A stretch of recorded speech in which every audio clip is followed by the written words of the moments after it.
Hello everyone, நான் தான் உங்கள் அசர். இன்னைக்கு நம்ம என்ன பார்க்க போறோம்னா டைம் ஜோன். இந்தியாவில் எத்தனை எத்தனை டைம் ஜோன் இருக்கு தெரியுமா? ஒரே ஒரு டைம் ஜோன் தான். ஆனா இந்தியா உலகத்திலேயே 7வது பெரிய நிலப்பரப்பு உள்ள கண்ட்ரி. முதலாவது இருக்கிற கண்ட்ரி வந்து ரஷ்யா. ரஷ்யால எத்தனை டைம் ஜோன் இருக்கு தெரியுமா? 11 டைம் ஜோன். உலகிலேயே அதிகமான டைம் ஜோன் உள்ள கண்ட்ரி எது தெரியுமா? பிரான்ஸ். பட் பிரான்ஸோட நிலப்பரப்பு எவ்வளோ தெரியுமா? அது எத்தனாவது இடத்துல இருக்கு தெரியுமா? 49வது இடத்துல இருக்கு.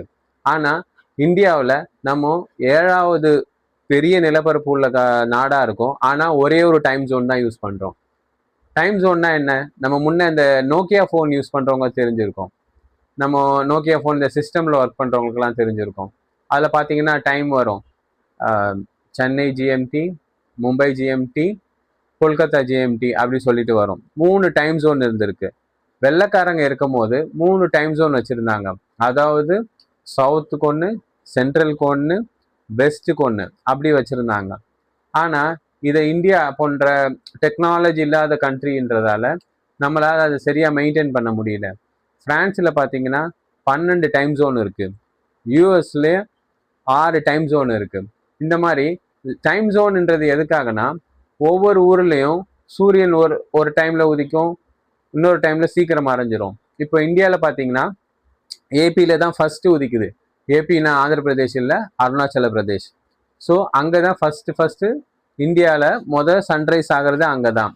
உதாரணமா நம்ம எடுத்துக்கிட்டோம்னா நம்ம கிரிக்கெட் டெஸ்ட் மேட்ச் பார்த்துருப்போம். டெஸ்ட் மேட்ச்ல இந்த பேட் லைட்னு சொல்லுவாங்க. இது சூரியன் மறைஞ்சிருச்சுன்னா விளையாட முடியாம பால்ஸ் தெரியாம இருக்கிறதால மேட்ச் கேன்சல் பண்ணுவாங்க. மேட்சை அடுத்த நாள் போஸ்ட்போன் பண்ணுவாங்க, இல்லை ஸ்டம்ப்ஸ் கொடுத்துருவாங்க.